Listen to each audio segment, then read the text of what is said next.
Irmãos, graça e paz, vamos então para o nosso momento especial de oração, buscando a presença do nosso Pai, suplicando pela sua graça e pelo seu constante amor. Momento especial também, estudo na palavra do Senhor.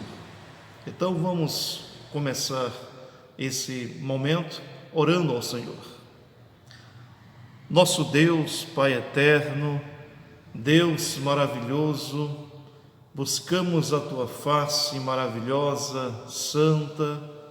Tu és o nosso Pai, certamente o Senhor nos ama, sentimos a Tua proteção, o Teu zelo, e aqui estamos em família, adorando o Teu bom nome, reconhecemos a Tua grandeza, a Tua majestade, a Tua soberania. Reconhecemos que a nossa vida está nas Tuas mãos, o nosso futuro está nas Tuas mãos. Pedimos que o Senhor venha trazer para o nosso coração paz, descanso, alegria. Fala conosco, ó Pai, por meio da Tua palavra, que o Senhor venha nos edificar nessa noite. Receba também a nossa oração, os nossos pedidos. Somos carentes do Senhor e necessitamos da Tua assistência. Venha sobre nós, é a nossa oração, no nome de Jesus. Amém. Vamos abrir a palavra do nosso Deus no livro do profeta Isaías, no capítulo 55. Abra por gentileza Isaías, capítulo 55, graça oferecida gratuitamente a todos. Isaías 55. Vamos fazer uma leitura alternada? Eu leio o versículo ímpar, também lerei os versículos pares, mas nos pares você ler comigo? Ok? Isaías 55, vamos ler. Todos vós, os que tendes sede, vinde às águas, e vós, os que não tendes dinheiro, vinde, comprai e comei, sim, vinde e comprai, sem dinheiro e sem preço, vinho e leite. Porque gastais o dinheiro naquilo que não é pão, e o vosso suor naquilo que não satisfaz? Ouve-me atentamente, comei o que é bom, e vos deleitareis com finos manjares. Inclinai os ouvidos e vinde a mim, ouvi, e a vossa alma viverá, porque convosco farei uma aliança perpétua, que consiste nas fiéis misericórdias prometidas a Davi. Eis que eu o dei por testemunho aos povos, como príncipe e governador dos povos. Eis que chamarás a uma nação que não conhece, e uma nação que nunca te conheceu correrá para junto de ti, por amor do Senhor teu Deus e do Santo de Israel, porque este te glorificou. Buscai o Senhor enquanto se pode achar, invocai-o enquanto está perto. Deixe o perverso o seu caminho, o iníquo os seus pensamentos. Converta-se ao Senhor, que se compadecerá dele, e volte-se para o nosso Deus, porque é rico em perdoar. Porque os meus pensamentos não são os vossos pensamentos, nem os vossos caminhos os meus caminhos, diz o Senhor. Porque assim como os céus são mais altos do que a terra, assim são os meus caminhos mais altos do que os vossos caminhos, e os meus pensamentos mais altos do que os vossos pensamentos. Porque assim como descem a chuva e a neve dos céus, e para lá não tornam, sem que primeiro reguem a terra, e a fecundem, e a façam brotar, para dar semente ao semeador e pão ao que come, assim será a palavra que sair da minha boca, não voltará para mim vazia, mas fará o que me apraz e prosperará naquilo para que a designei. Saireis com alegria e em paz sereis guiados. Os montes e os outeiros romperão em cânticos diante de vós, e todas as árvores do campo baterão palmas. Em lugar do espinheiro crescerá o cipreste, e em lugar da sarça crescerá a murta, e será isto glória para o Senhor e memorial eterno que jamais será extinto. Palavras maravilhosas, promessas preciosas para nós que temos o Senhor ao nosso lado. Podemos buscar o Senhor e temos a certeza que o encontramos. É isso que traz para o nosso viver alegria, paz e esperança. Vamos cantar? Abra, portanto, o seu inário no hino 177, hino 177, mesmo sem acompanhamento, vamos tentar cantar 177, firme nas promessas. É um hino conhecido, nós podemos então cantá-lo. Vamos cantar 177. Firme nas promessas do meu Salvador, cantarei louvores ao meu Criador. Fico pelos séculos do seu amor, firme nas promessas de Jesus. Firme, firme, firme nas promessas de Jesus, meu Mestre. Firme, firme, sim, firme nas promessas de Jesus. Firme nas promessas hei de trabalhar, tendo o Verbo eterno sempre a me amparar. Mesmo em tempestade vou sem vacilar, firme nas promessas de Jesus. Firme, firme, firme nas promessas de Jesus, meu Mestre. Firme, firme, sim, firme nas promessas de Jesus. Firme nas promessas sempre vejo assim, purificação no sangue para mim. Plena liberdade já desfruto enfim, firme nas promessas de Jesus.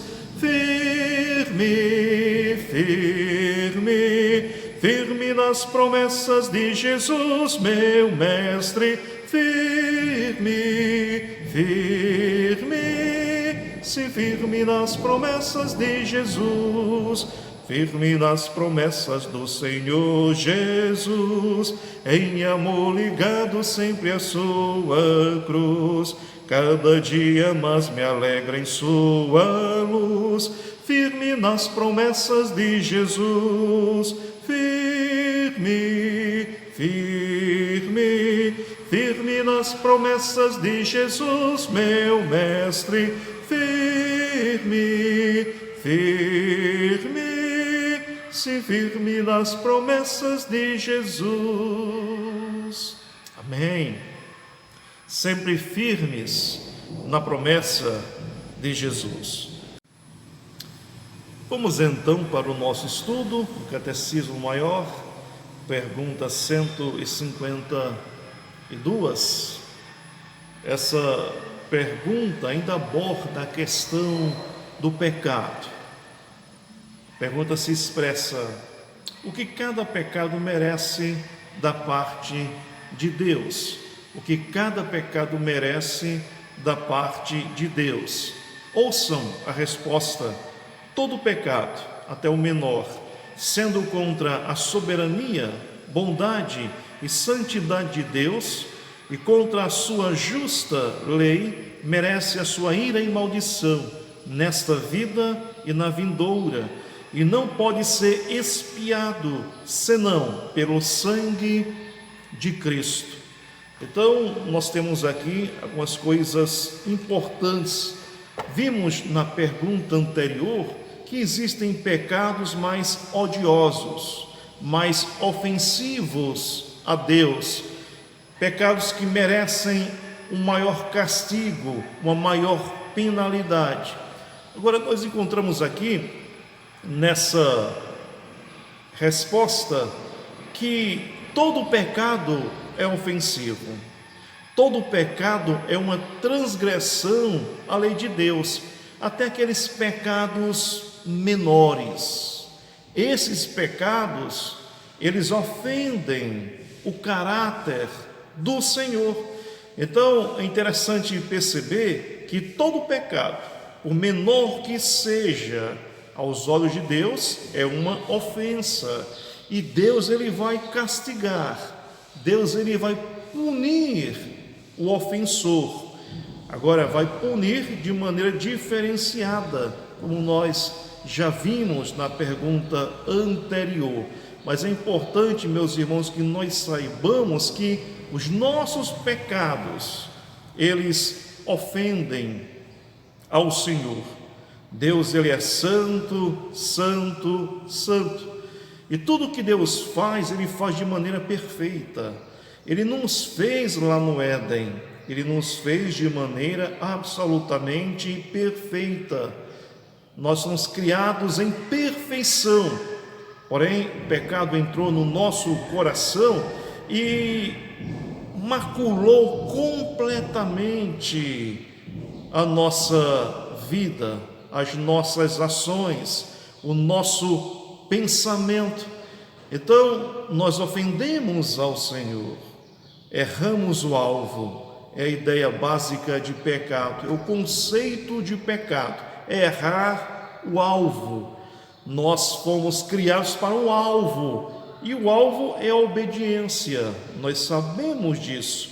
Certamente aqui nesse templo, você já me ouviu falar muitas vezes que nós não nascemos para a felicidade, nós não fomos criados para a alegria. Lá no Éden, Deus nos criou para a obediência. A nossa alegria, a nossa felicidade, a nossa paz, a nossa satisfação vai depender da obediência a Deus. Então, quando eu peco, eu estou indo contra o propósito existencial da minha vida. Eu nasci para o louvor, para a adoração, para a gratidão, para uma vida reta aos olhos do Senhor. Portanto, o conceito de pecado é errar o alvo. Então, notem que encontramos aqui, nessa resposta à pergunta 152, o caráter de Deus sendo exposto. Eu vou ler novamente. Todo pecado, até o menor, sendo contra a soberania, bondade e santidade de Deus e contra a sua justa lei, merece a sua ira e maldição. Então, note que nós pecamos contra o Senhor em relação aos seus atributos. E aqui nós temos o atributo da soberania de Deus. Deus é soberano, Deus conhece todas as coisas, Deus conhece o passado, Deus conhece o futuro. Aliás, para o nosso Deus não existe passado nem futuro, Ele enxerga de maneira linear. Então, quando nós pecamos, nós estamos ofendendo ao Senhor nesse atributo, em particular, a bondade de Deus, a sua santidade. Deus, ele é essencialmente bom. Se Deus é bom, e de fato ele é bom, ele merece o quê? Obediência plena. Obediência plena. Deus, ele é bom.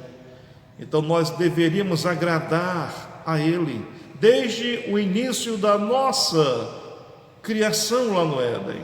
Então, quando nós pecamos, nós estamos desprezando a sua bondade e também, conforme diz aqui, a sua santidade. A santidade de Deus é o atributo dos atributos do Senhor. Ele é santo, imaculado, perfeito, puro. Ele não pode conviver com pecadores, não pode se misturar com pecadores. No nosso relacionamento com Deus, a santidade é a norma. Sem isso, Ele não nos aceita, Ele não nos recebe na sua presença. Isso é claro.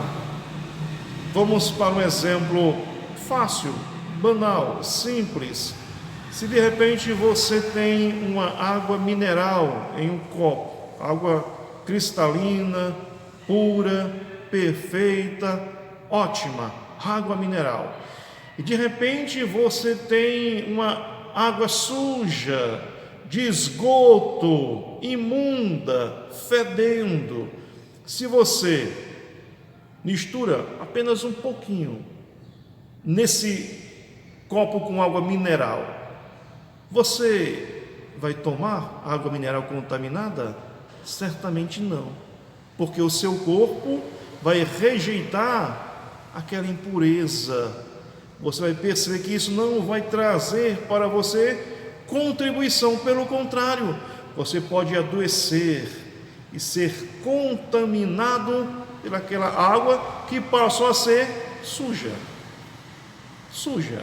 Antes, mineral, boa, perfeita, ótima para beber, e depois que houve o contato com a água do esgoto, ela se tornou suja. Então nós temos 2 copos sujos, e esses copos não servem para nós. É a mesma coisa. Nós não podemos andar na presença de Deus, nós não podemos viver na companhia dEle, porque nós nos contaminamos com o pecado de Adão, e nós temos esse pecado no nosso coração, na nossa alma, produzimos o mal sempre, constantemente. Pecamos na nossa mente, nos nossos atos, pecamos por omissão. Nós somos pecadores, nós somos sujos, corruptos, depravados. Essa ideia que a Bíblia apresenta dos seres humanos após a queda lá no Éden. Se nós somos sujos, como nós podemos então entrar em contato com alguém que é absolutamente perfeito? Então os nossos pecados, eles vão contaminar Deus. Há uma incompatibilidade com o nosso Senhor. Portanto, Deus, Ele não vai nos receber na sua presença, porque a fonte, que é o nosso coração, está contaminada. Assim sendo, meus irmãos, tudo que o homem faz nessa terra, se não for a presença de Cristo, a mediação de Cristo, a cruz de Cristo, ele não pode produzir boas obras, boas ações, jamais. Ele sempre vai desagradar a Deus. Então notem aqui que nós pecamos contra o caráter de Deus. Já vimos aqui a sua soberania, a sua bondade, a sua santidade, mas também contra a sua justa lei.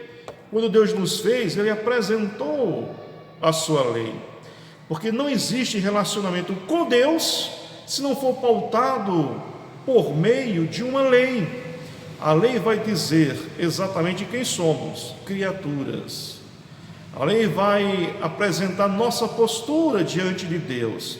Então Deus se relaciona conosco, mas não de forma direta, por meio da sua lei, onde Deus estipula regras, porque nós somos criaturas e Deus é o Criador.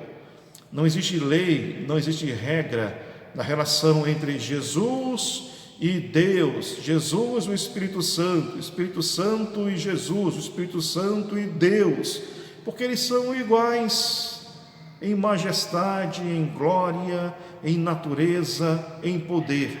Mas há uma diferença grande dos seres humanos, das criaturas, em relação a Deus.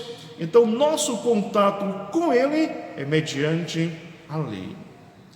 Por isso, quando Adão foi criado lá no Éden, havia uma lei, havia uma regra que ensinava o caminho da obediência. Quando Adão pecou lá no Éden, ele transgrediu todos os mandamentos do Senhor. Os 10 mandamentos, a lei moral, não estava escrita, isso veio com Moisés, mas já estava na estrutura relacional entre Deus e os seres criados. Essa lei já estava no coração de Adão, como está também no coração de todo homem. Todo homem sabe de uma lei, e essa lei foi apresentada por Deus. Por exemplo, a pessoa não precisa ser crente, evangélica, para saber que roubar é errado, que matar é errado, que adulterar é errado, que mentir é errado. Quem apresentou essa lei? Deus. Então, em qualquer cultura, isso é apresentado como erro. Adão tinha essa consciência no seu coração, mas ele pecou.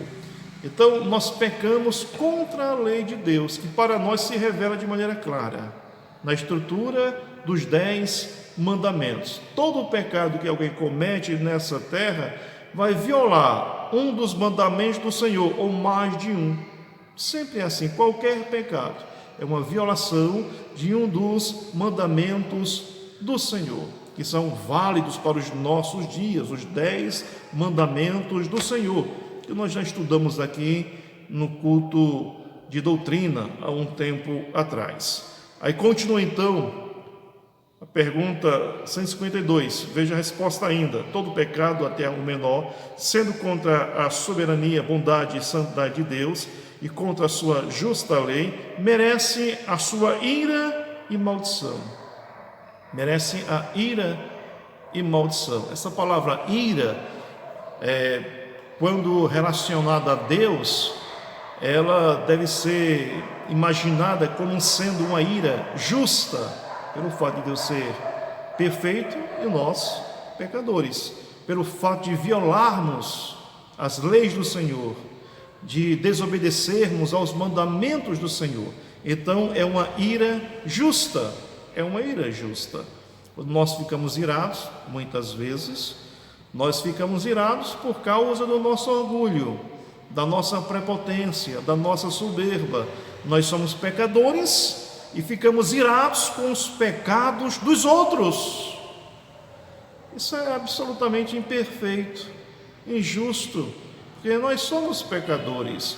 O nível é o mesmo de pecado, o nível é o mesmo de corrupção.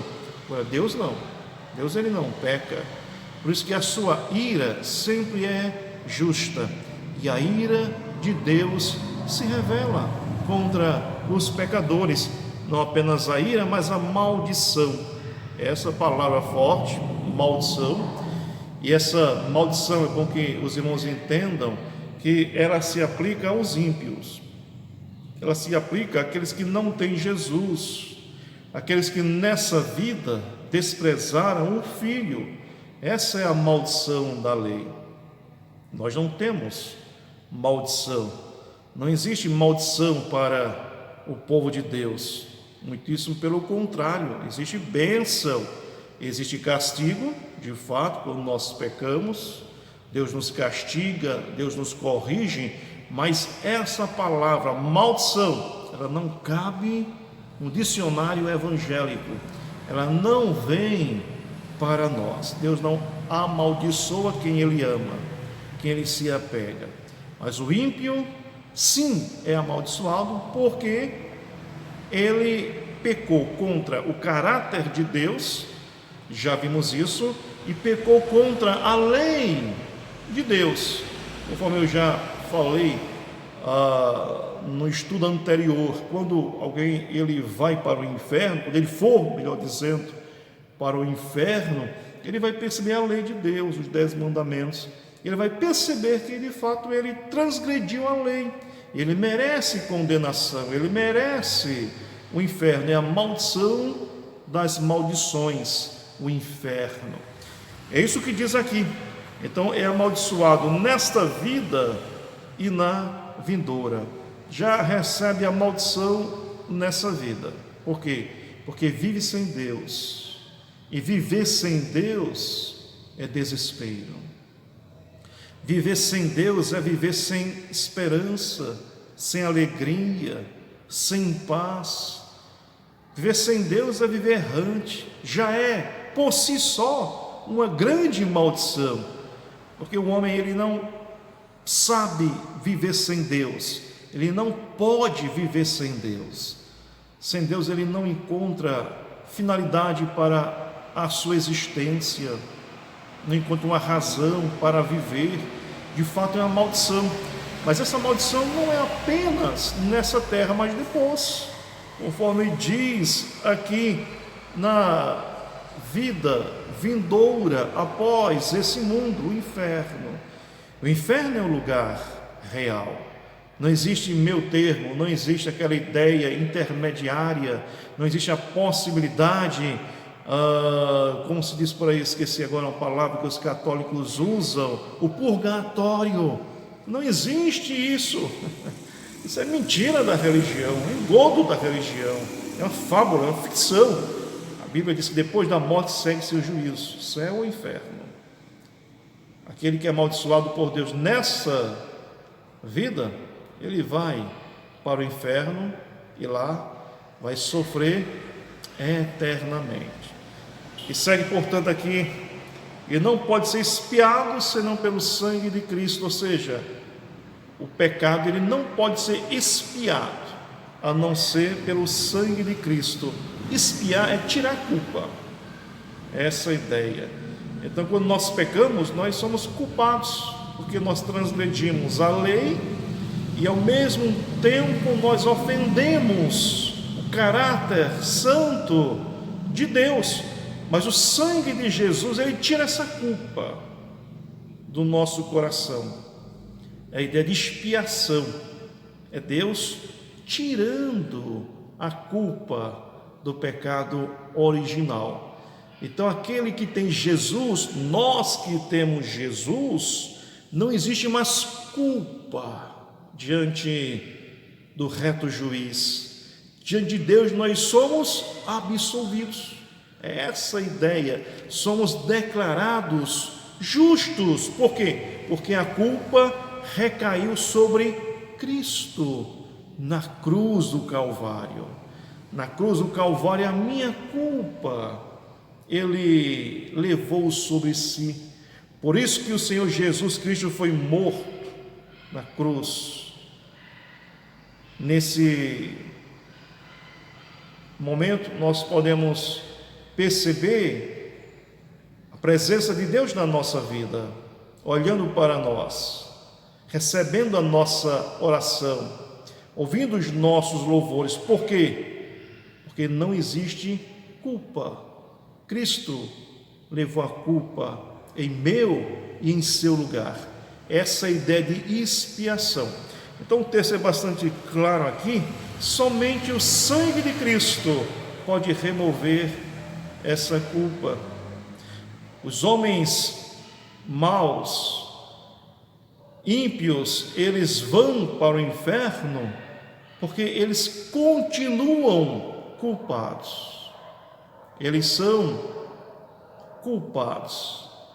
Não existe o sangue de Cristo neles. É aquela mesma ideia. Lembram-se lá do Egito, quando Deus ordenou que os seus filhos, o povo de Israel, ficassem nas suas casas e colocassem nos umbrais, no alto das portas, o sangue de um cordeiro. Então, quando o anjo da morte passou, observando que naquela casa havia o sangue do cordeiro, então não havia morte naquela residência. Então nós precisamos ter o sangue do cordeiro no nosso coração, na nossa vida, para que nós possamos realmente ter a presença de Deus, a certeza do céu na nossa história. Então é isso, meus irmãos. Essa pergunta é muito importante. Todo pecado, por menor que seja, ele vai receber de Deus o castigo. Nós somos pecadores, mesmo crente em Jesus, Somos pecadores e somos corrigidos por Deus, mas nessa terra, sempre nesse mundo, nunca depois. Não somos amaldiçoados, somos corrigidos, porque Deus, Ele nos ama. Apenas um versículo que está em 1 João 3,4. 1 João 3,4. Todo aquele que pratica o pecado também transgride a lei, porque o pecado é a transgressão da lei. E nós encontramos aí em Mateus 25:41. Então o rei dirá também aos que estiverem à sua esquerda: apartai-vos de mim, malditos, para o fogo eterno, preparado para o diabo e seus anjos. A ideia de condenação eterna, de julgamento justo da parte de Deus. E em 1 João 1,7: se porém andarmos na luz, como Ele está na luz, mantemos comunhão uns com os outros, e o sangue de Jesus, seu Filho, nos purifica de todo o pecado. É o sangue de Jesus que nos purifica de todo o pecado. Então, quando nós pecamos, devemos recorrer aos braços de Deus, mediante o sangue de Cristo, e assim podemos viver na presença do nosso Rei por toda a eternidade, pela obra do nosso Redentor Jesus. Que Ele nos abençoe. Amém. Vamos então, meus queridos, orar, apresentar ao Senhor os nossos problemas. Vamos orar ao Senhor nesses dias difíceis, dias de isolamento social, por causa aí dessa pandemia que tem assustado o mundo, e nós precisamos colocar essa situação difícil para nós, difícil para o mundo, na presença de Deus. Oremos pelos irmãos da nossa igreja, que Deus venha abençoar todos os membros congregados da Igreja Presbiteriana Moriá, que tenhamos alegria apesar das dificuldades, esperança, paz. Vamos orar para que possamos retomar as nossas atividades aqui no templo, o comércio possa abrir, e para que haja sustento, garantia do pão diário na nossa cidade. Continuamos orando por ela, pelo município de Frei Paulo, que poucos casos apareçam por aqui. É sempre bom a gente orar e interceder ao Senhor. Eu também coloquei na semana passada os irmãos que desejassem, vocês poderiam colocar os pedidos que eu estaria lendo, estaria orando. Então, há um pedido aqui do nosso irmão presbítero Eli, ele solicita que nós oremos pela sua vida, oremos pelo seu negócio, que Deus venha abençoar o servo dele, e o nosso irmão possa viver nessa terra com trabalho, sustentando a sua família. Então vamos orar para que Deus venha abrir as portas para um trabalho, para um emprego, para um meio, para que o nosso irmão Eli venha produzir nessa terra. Vamos orar pelos idosos da nossa comunidade, né? Orar por nossa irmã Zefinha, que está em Aracaju. Vamos orar pelos idosos aqui também, da nossa igreja, que merecem toda a atenção. E nós, orando ao Senhor, certamente Deus vai estar velando por essas almas. Se você se lembrar de mais um pedido de oração, você pode orar na sua casa. Então, é isso. Apenas temos esse pedido aqui do nosso irmão Eli. Na próxima semana você pode mandar o seu pedido, nós iremos ler aqui. Então vamos orar ao Senhor. Nosso Deus, Pai eterno, nesse momento buscamos a Tua face, temos a consciência que somos pecadores, transgressores da lei, imperfeitos, e precisamos, ó Pai, dos Teus cuidados, do Teu perdão, da Tua graça, do Teu olhar generoso. Que o Senhor nos levante quando cairmos, o Espírito Santo possa nos convencer de pecado, que haja tristeza, arrependimento. Precisamos do teu perdão nessa terra, precisamos nos arrepender enquanto estamos vivos, depois não há esperança. Colocamos a vida do nosso irmão Eli no teu altar, que o Senhor venha abençoar o teu servo nessa terra, dando a ele a possibilidade de uma renda, de um emprego, de um ofício, que o Senhor venha abrir as portas, que ele possa ter o seu negócio concretizado aqui na nossa cidade, que o Senhor possa de fato estar com ele, que ele tenha êxito. Abençoa também a nossa comunidade, os irmãos da nossa igreja, que passam momentos difíceis, isolamento social, distanciamento, e nós queremos pedir que o Senhor venha trazer paciência, paz, esperança, que não venhamos a perder a calma, a serenidade. O Senhor abençoe a nossa mente nesse tempo difícil. O Senhor aprume o nosso pensamento e que possamos viver na Tua presença. O Senhor venha trazer para todos nós a certeza da Tua presença sobre nós. É o que pedimos, no nome de Jesus. Amém. Então é isso, meus irmãos. Que Deus nos abençoe, esteja conosco, protegendo a nossa vida, a nossa casa. Não sabemos quando iremos ter cultos aqui no nosso templo. Talvez isso aconteça no mês de junho, mas é importante a gente tomar os devidos cuidados para que quando nós voltarmos com saúde, para que possamos louvar e congregar como igreja. Deus abençoe a sua vida.